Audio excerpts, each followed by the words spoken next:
Pulled the 11th one down. Now let's see how it's going to tie into what she's been talking about. And we're talking, is that the Page of Swords? I believe it is. Page of Swords. I love it. I love it. I just can't hardly stay in the seat when this stuff happens. I love it. Okay, go ahead and read it, baby. To worry is needless. To become anxious is vain. To accept all that... We're going too fast here. To worry is what? Needless. Needless. So that goes back to that little... where's that piece of paper?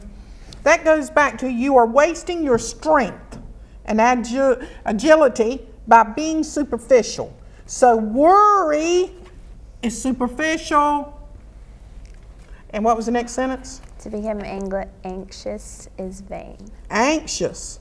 Oh, so if I'm worrying and I'm anxious, meaning I'm impatient, that is also using up my strength, and it tells me that I'm vain. Now, the only way that I can be vain by being anxious and impatient over something is that I think that I'm very important and that I should have it before it's supposed to get here. Yes? Mm-hmm. Sounds good, don't it? Yeah. Okay, go, baby. To accept all that comes to thee with assurance and faith is gain. Wow. To accept all that comes to thee. Mm-hmm. Is what? Go ahead. With assurance and faith is gain. To accept all that comes to thee with assurance and faith is gain. So here's the deal, Bridget. Here's the deal, Pisces. Here's the deal, you beautiful creature of 16 years. Whatever happens in the run of a day is supposed to happen. There is nothing out of order, not one single solitary thing. And to accept that with assurance and faith is gain. Is gain. Now they said to be anxious is vain, but to accept everything that happens in the run of a day is gain. And we are gain-seeking creatures and pleasure-seeking creatures. Okay. There can be no deceiving, there can be no calculating, there can be no disgusting that which is trouble to thee. Whoa. You are wasting your strength and agility by being superficial. Read that sentence again. Can you see? We have taken things that are on this table, and the only reason I reiterate that is because that's what life is. It looks like a bunch of random stuff that has been thrown together, but it is not. It is orchestrated by a divine, glorious plan that unfolds momentarily, but it works cohesively, beautifully together. Mm-hmm. Now you just said the exact words that this says, even though we went through this stage to get that stage to get that stage. Mm-hmm. Well, we started this stage. All right, read that again to show how this is, how you're wasting your strength and your agility by being superficial. Read that sentence again, sweetie. There can be no deceiving, there can be no calculating, there can be no disgusting that which troubles thee. That's right. I hear you. Because it is wasting your strength and agility. Go ahead. For there is no problem that is any larger than the other, and there is no worry that takes any more time to deliberate than the other. There is no problem that is any bigger than the other. There is no problem that is any bigger than the other. Now, there's a lot of people that would disagree with me. Because worrying about whether you're going to pay your rent as opposed to worrying about some major illness, it seems like that there is a differentiation there, but there's not. You will have exactly what you need and can handle. So will I, okay? I won't get anything in my life that I'm not equipped to handle. I think I'm beating the microphone. All right, go ahead. All things are relative, all things are exposed and deposed of one at the same time. When one pulls this card, it is an indication that the matter at hand is overwhelming, out of control, has obsessed and processed the inquirer's mind. Wow. You are wasting your strength and agility by being superficial. Get real, get authentic. Now, Bridget, that sounds so easy, get authentic. How do you get authentic? You have to constantly watch yourself. Watch yourself, watch yourself. Watch yourself, watch yourself. Mm-hmm. Because when you're saying something that you don't really mean. okay? But we go ahead and say it out of habit. We go ahead and say it out of comfort. We go ahead and say it out of laziness instead of saying what it is that we feel. Okay, that's the beginning. There's a whole lot more after that. We say that if thou will use but the measure of faith, then thou will know beyond a shadow of a doubt that any and all obstacles can be removed. Wow. Okay, I hear you. Go ahead. When thou does apply that which thou hast learned and knowest to be true, thou will find no trace of worry in thee. So you're telling me that if I do, see, now it's not just because you're reading out of a book, if these truths are not real, they're not going to stay in you. The truth bears witness of itself, so the ancient scriptures say. Mm-hmm. And so whatever is true will stand and the rest will fall away. Your truths are inside of you. My truths are inside of me. There is nothing on the outside of me that can govern or gauge me. It is strictly and solely generated from within, honey. That's the deal. You know, we will read, and don't I love to read everything from Albert Einstein to whatever that is, Chinese fortune, and everything in between. But all that this does is validate something that's inside of you. When you're reading and you can bear witness to it, then it's true. If it's not, your soul will just cast it aside. Okay, go ahead. What is it that has caused thee to worry? Woo! Let me see. You are wasting your strength and agility by being superficial. You said worrying was needless and being anxious was impatiently vain. What is the problem that thou hast to be anxious of that will not be resolved? Okay, stop. Now, if you are taking everything that comes to you in the run of a day as it's supposed to happen to you, and you're supposed to experience it, and let me tell you something, this soul of ours is ruthless, and it craves earth experience.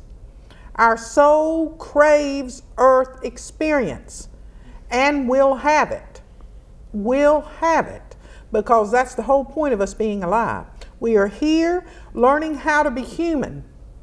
We are masters of divine essence who have forgotten our sacred heritage.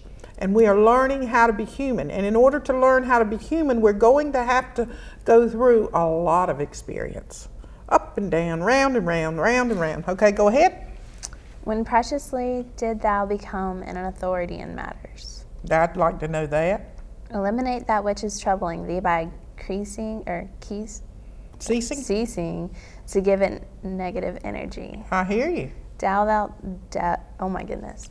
Does thou not know, if thou entertain the thoughts of worry, anxiety, problems, grief, indecision, that thou art only magnifying these things in thy life? Wow. Jeez. You mean to tell me that if you talk about what's worrying you, it makes it get bigger? That's what it says. It doesn't go away. It's not going to resolve it. So by talking about something that's troubling you, it is just making it get bigger and bigger and bigger. You're feeding the thing. Okay, let's take a book. Let's go into Emerson a little bit. Open him up and see what he's going to say. This is old Ralph Waldo. Anywhere you want to go, baby. All right. Thus there is no sleep, no pause, no preservation, but all things renew, germinate, and spring. Oh gosh, that is so pretty. That is so pretty. Where is that? Show me so I can underline it. Thus, and so there is no sleep, no pause, no preservation, but all things renew and germinate in the spring. Wow, let me write this date down. 8/09. That is so beautiful. And we're at RTN. I always do this. I love to do that. You know, all my books are written like this. See, that was 9/12/08, Friday. The moon was in Aquarius. But there is no sleep, no pause, no preservation, but all things renew, germinate in the spring. All right. So, Bridget, what you have just said is the same thing. if that's true, if things are going to occur, you know, those beautiful trees that are in the yard, they'll die out, but they're going to come back. They're going to come back. Those flowers that bloom so pretty. We usually have roses here. We missed it this week.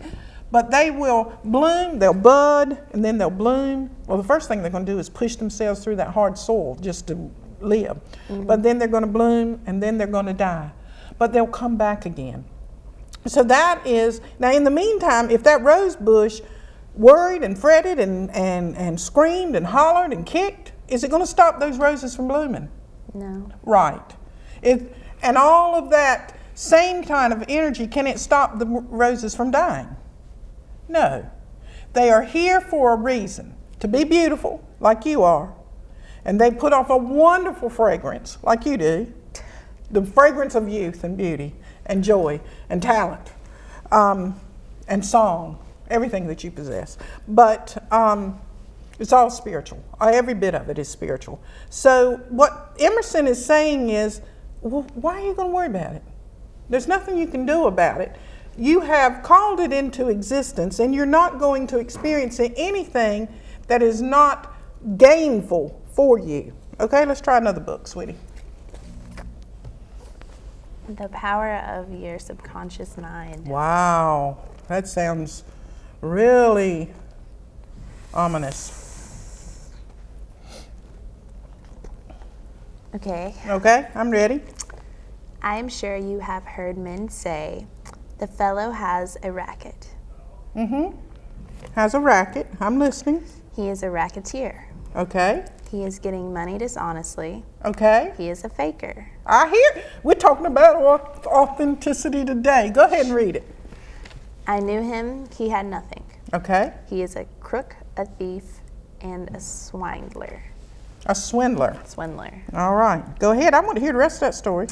If you analyze the man who talks like that, you discover he is usually in want or suffering from some financial or physical illness. Stop. So, Bridget, what I'm receiving from you, from Joseph Murray, isn't that who that is? Yeah. Joseph Murray, by way of, let's follow this train of thought first. We came on television, and I introduced myself, and then I introduced you. And then from there, I think we might have read this. I don't remember the exact sequence.